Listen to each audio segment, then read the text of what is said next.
Hello and welcome everyone, it's OT19 or Ultimate Gamer 19,000 and I'm here today to show you all how to optimize the Eldritch Knight Fighter in Baldur's Gate 3. So yeah, first of all, make sure to like, comment, and subscribe, and if you enjoy my builds and my new audio that I hope is good, make sure to watch my other videos. I do understand that my videos, audio-wise, have been pretty uphill, but I think now I found a really good balance between loud but not unaudible. So yeah, I I hope it's good. If it's bad, leave it down below, and I'll continue to fiddle with my audio until. But if you are gonna tell me my audio is horrible, make it nice. Don't be a sassy Sally about it. Be nice. You know. Like yeah, my audio sucks. So, don't be flaming me. But you haven't gotten many comments flaming me about, which I am thankful. I am in the D&D Baldur's Gate 3 community, and I feel like when it comes to D&D and Baldur's Gate 3, I feel like the communities are mostly just really nice, super accepting. So it's kind of nice I am in this community, and a little in a small part. But yeah, that's just my rambles, beginning of the video rambles. So yeah, now let me explain the Eldritch Knight. The Eldritch Knight is basically one of the first ever Gish characters. If you don't know what Gish is using a sword and spells. That's basically it. Um, and yeah, I feel like the Eldritch Knight was the original Gish character, but after the Hexblade Warlock, Bladesinging Wizard, it really kind of fell off at how much of a Gish it was because its spell slot progression was just so slow. It was kind of useless. But now with Baldur's Gate 3, I feel like the Eldritch Knight can be used pretty well. So yeah, for our first level for this build, we are starting off as a fighter. Why? Constitution saving throw proficiencies. This build, we are going to be casting haste like a motherfucker. The whole point of this build is abusing haste on our character. We're going to have such a high constitution that you're going to vomit when you look at our constitution saving throws. So yeah, at first level, we get proficiency with every single type of weapon, every single type of armor. We will be wearing heavy armor with this build. Now, you could go like a sword and shield type of Eldritch Knight vibe. For this build, actually, I'm going with a different. I'm going with the great sword wielding kind of Eldritch Knight. Now, for ability scores, I love using potions of Hill Giant Strength, Cloud Giant Strength. Now, there are methods to get them unlimitedly for free. I like to call them the Cash App methods because you're basically scamming the NPCs of Baldur's Gate 3. I understand that some people don't like to do that, and I see you, but it's kind of dumb.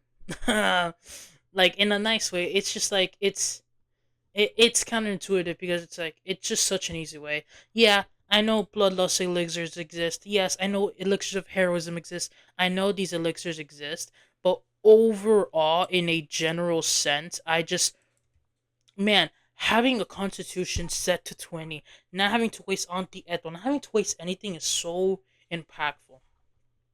So for our stats, I think because here's a small little thing.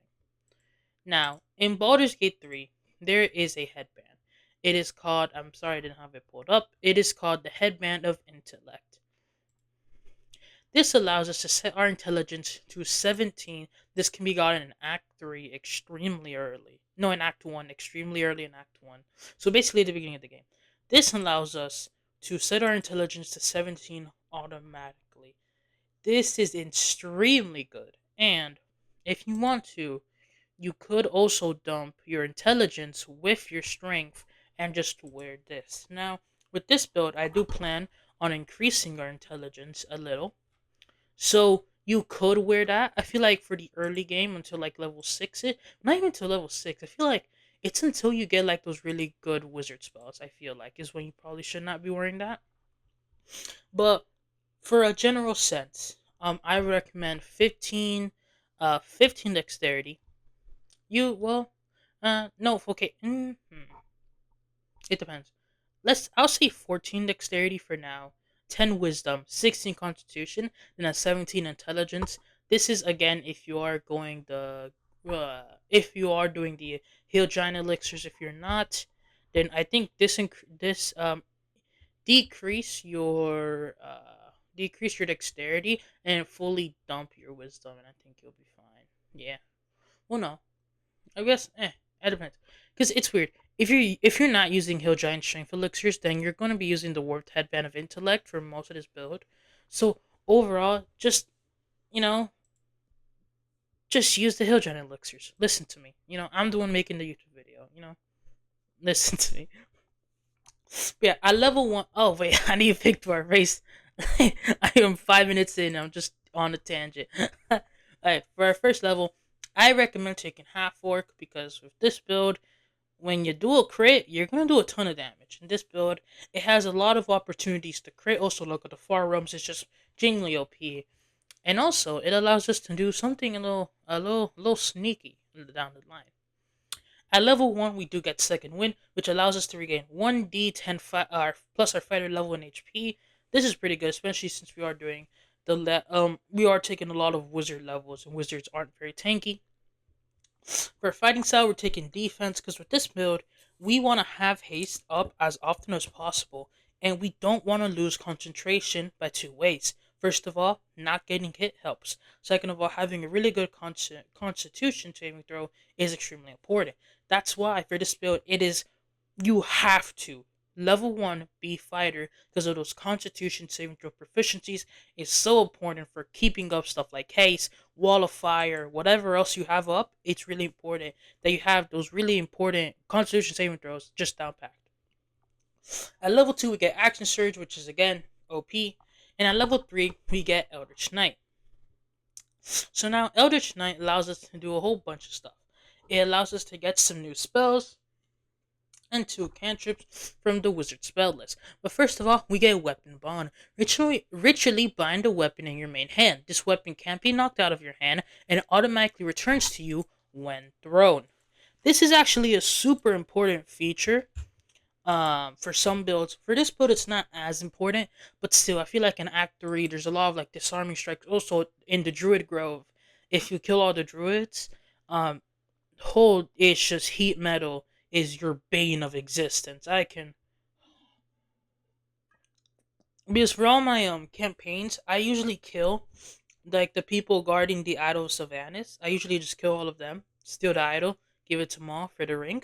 I don't kill all of the druids though, like cause like they're kind of annoying, so like die. Uh, in game of course, in game. But yeah, man, heat like just getting heat meddled on your like fighter that does trillions of damage is so annoying.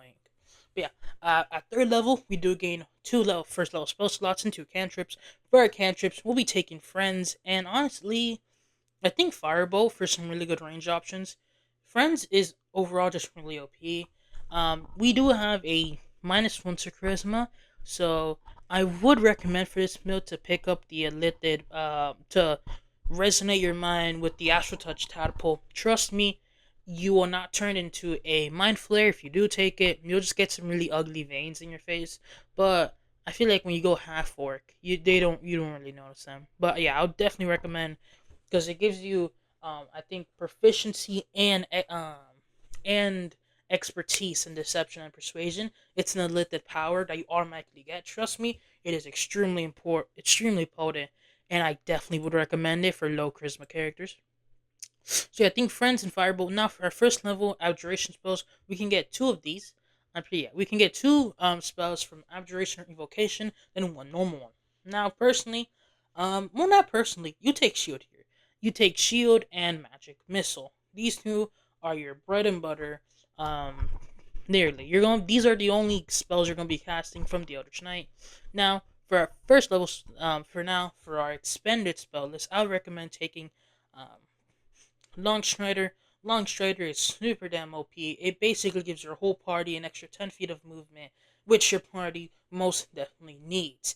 Now, at level 4, we gain an additional spell slot, and we also do learn 1 new spell from Evocation or Abjuration.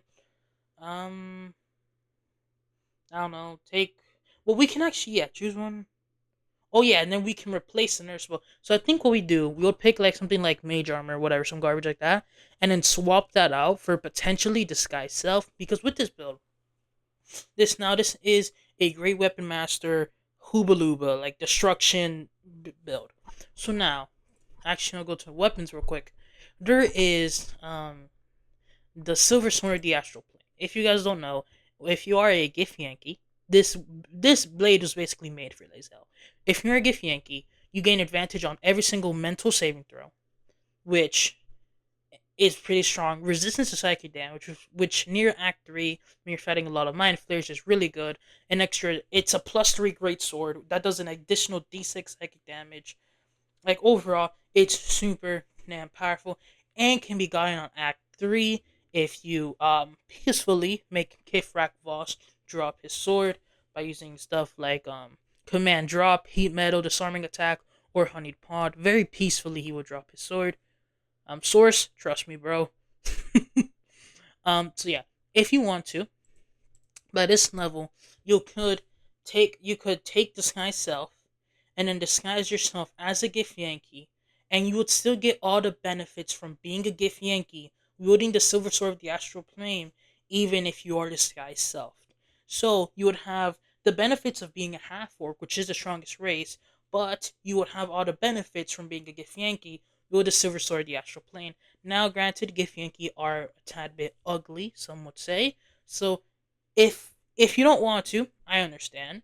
But if you don't really care, then yeah, you could be a half orc, get all the really good half orc stuffs, plus get all the really good Gith Yankee stuff from the Silver Sword of the Astral Plane. Again, that's just like kind of a, you know, like it's not mandatory. I never do it 'cause I don't know. I don't like the male Gith Yankee. It's kind of a little ugly. But again, even if you don't want to, still the Silver Sword, the Astral Plane, is still a +3 great sword that really helps out with early Great Weapon Master abusing. And you're gonna be abusing Great Weapon Master with this build, because at level 4 we also get a feat. We'll be taking Great Weapon Master. So yeah, if you just compare that with the Silver Sword, the Astral Plane, you can just get some really disgusting damage. So yeah. Now at level 5 we do gain extra attack as a fighter, and again we can choose one known new spell from the wizard spell list. I guess from the wizard spell list, I don't know, pick your favorite. I think yeah, PYF. To quote Kobe, pick your favorite, doesn't matter. I don't really care either. Now at level 6, we do gain a feat. Now here is when I would increase that 17 intelligence to a 19. Now I am not assuming you have Auntie Ethel's hair, because I never assume that with my builds. But if you do, I definitely would recommend to take that with intelligence for this build and get a 20 intelligence. Because we will get one additional feat from this build, and that other feat could be something like tough or whatever you want it to be. So that could be useful. Then at level 7, we gain second level spell slots. We gain. Oh, these are kind of poopy. Scorching Ray and Darkness. Sure, I guess. But we do also get more magic. Basically, when we cast a cantrip, we can make a weapon attack with our bonus action. This is actually super good because of there is a very OP cantrip that we can consistently cast, and overall, it can be pretty damn nice. But yeah, after level 7, that is all the fighter levels we will be taking for this build. Now, let's get into the wizard levels. Now, at level 1 wizard, we gain some really so we basically get we get spells. We can pick a bunch of these new spells. We can pick a bunch of new wizard spells. I think we can pick what, like 3 new wizard cantrips. So I think Shocking Grasp, Ray of Frost, and I don't know, maybe I don't know, pick your favorites, I guess. It really doesn't matter. We do also get 6 new wizard spells, which we can only prepare a couple. So for the ones, okay, well, well, I wouldn't recommend taking Find Familiar because you can learn the Quasi Imp Scroll in Act 1, so I wouldn't recommend this. Honestly, looking at these level 1 spells, I probably wouldn't recommend taking, like, any of them. You could take Tasha's Hideous. I don't know, none of these are really like, oh yeah, take Featherfall. Featherfall, take that for sure. Take Ice Knife because it's cool. But yeah, aside from Featherfall, you can really just kind of pick your favorites. PYF. Next, we get select a subclass. Now, honestly, you can pick Abjuration, Divination, Necromancy, or Invocation. They're all strong. I personally really like the fact that I could be a battle master, Eldritch Knight, walk up to someone, hit him with my greatsword 2 times, action surge, then throw a fireball at the ground, igniting everyone except for the people I care for. I really like that. So I think for this personal build, I will be going Invocation Wizard, which allows us to basically create a pocket of safety for our invocation spells. Allies automatically succeed their saving throw and take no damage from these spells. So yeah, just being able to just huck a fireball on the ground after just did after doing thousands of damage is just make sure to drink water. It's extremely nice and overall pretty damn fun thing to do. Now at level 3 we do gain some additional spell slots and we get second level spells. Honestly, I think here we take Enlarge Reduce. This will be using our concentration for most of the time. Enlarge Reduce, you could also do Detect Thoughts because you would have a great intelligence. So I probably would recommend Detect Thoughts. Misty Step is a must-have here because Misty Step is just Misty Step. Hold Person, Invisibility Dog. You could also take Magic Weapon if you want that to be your main concentration thing, but it really asks up to you. At level 4, we do gain an additional feat. So now, if you haven't taken Auntie hair, then you would have a 19 intelligence. So yeah, now, actually, I want to see if there are any feats, and I'll do this live. I want to see if there's any feats that can increase your intelligence by 1. Because if there are, I probably would just recommend doing that instead of taking anything else. Intelligence. No, no, no, no. Hold on. Learn two cantrips. Choose each spell has 3 spells. Oh, magic initiative. Oh, okay. Yeah, I did. I'm pretty sure there is one. Um, yeah, resilient. Now, if you want to, you could take resilient intelligence to get that +1 to your resilience. Or wait, I didn't. No, no, we took a 14 on purpose. Honestly, yeah, there's probably honestly I think just take resilient intelligence when you're fighting mind flares. It's going to be pretty useful. So I think just take resilient intelligence. If you didn't take Auntie hair, if you did take Auntie hair, take a tough because these wizard levels really are going to bring your HP down by a lot. So taking tough to just bring it back up is going to be really nice. Now, at level 5, we can regain a third level spell slot per long rest. And also, this is going to be level 12 when we get a level 5 wizard. So here, we gain a bunch of really cool spells. Fireball is really nice. Fireball, I think, is must have. Fireball and haste, of course. Haste is our main thing. So honestly, there are a bunch of scrolls of Fireball. I think I would recommend picking up Counterspell and Haste. Because the thing with the wizards is, you could copy down spell scrolls like it's nothing. It's extremely cheap near the end game. And by Act 3, once you reach Sorcery Sundays, there's like so many scrolls there. So I think either ways, like in Act 2, you can pick up scrolls of Fireball. So I think once you reach this level, take Haste and take Counterspell as your main spells and now just always have haste, always have concentration on haste. So your first thing you would do in a fight, haste yourself up, go in there, swing with your great sword, action surge, throw a fireball at the ground, or throw glyph of warding at whatever. Just throw a spell on the ground and just do a massive AoE explosion, or lightning bolt a bunch of enemies. Do whatever you want. Just make sure it's very damaging to your opponents, but not to you. And yeah, that's kind of the end of this build. This build can now also learn 4th level spells because of spell scrolls. Yeah, I did test it out. So let's actually go through some 4th level wizard spells to see which ones we can pick up. Now, one that immediately will always catch my eye is Wall of Fire. Wall of Fire is just so strong. It is concentration though, so do make sure that if you cast Wall of Fire, you're not concentrating on haze because you will screw yourself over.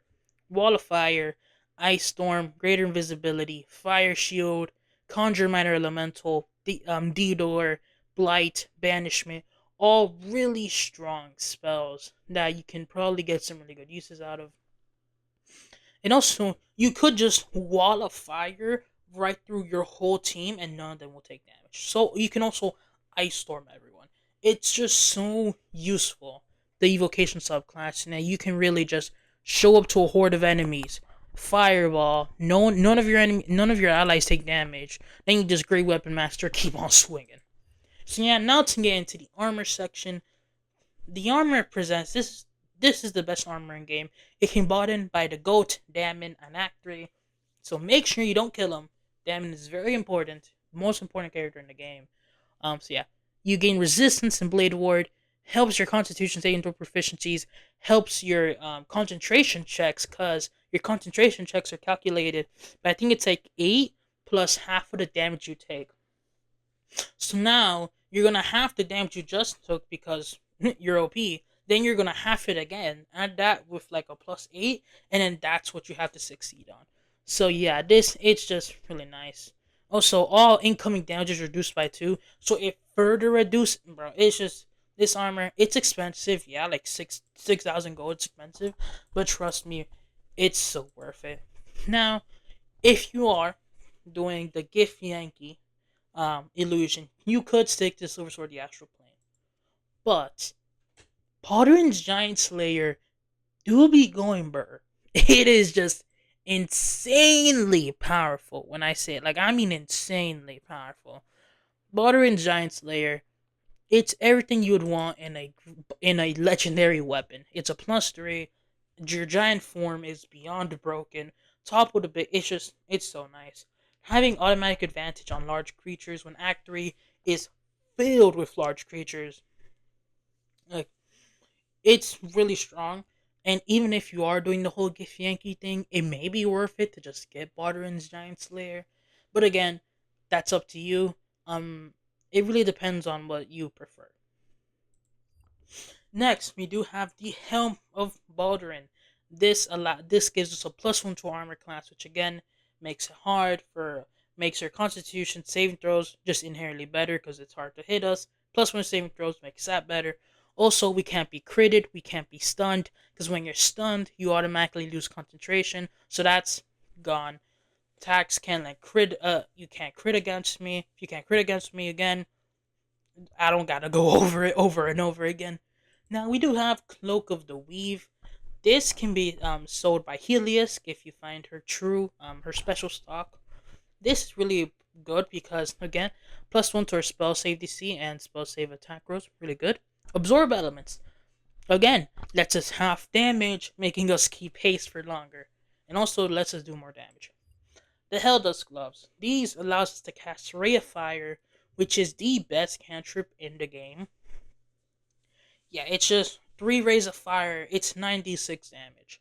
And with the fighter's ability, we could cast rays of fire, then still get a Great Weapon Master enhanced attack, and that Great Weapon Master enhanced attack gets an extra d6 fire damage because of the Helldust Gloves. Trust me, I tested it out in game. It does work. Ray of Fire is counted as a cantrip and works with that.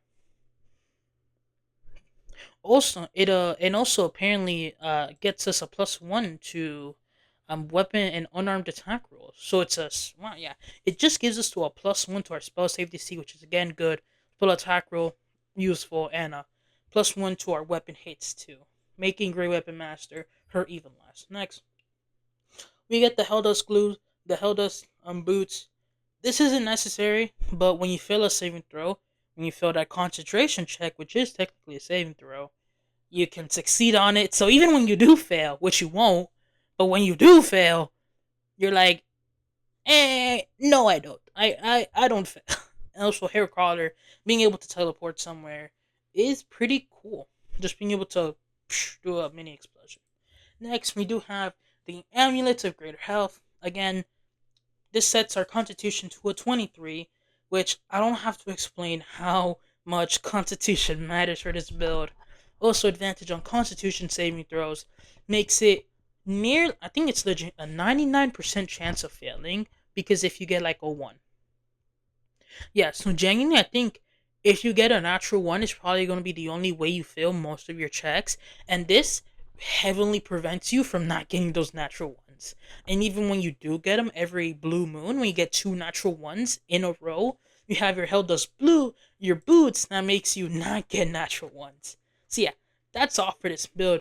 If you guys did enjoy, make sure to like, comment, and subscribe. And yeah, I don't think I have anything else for this build for tomorrow's video. Expect to see. Well, there's you know what? I'll roll a d12 live on video, and then that would say what video I'm doing tomorrow. So let me get a d12 out of my dice box. I'm rolling it. I got a 6. So yeah, expect tomorrow for me to analyze the monk. So yeah, if you guys did enjoy, make sure to like, comment, and subscribe. And yeah, that's all from your boy, OT19, signing out. Peace.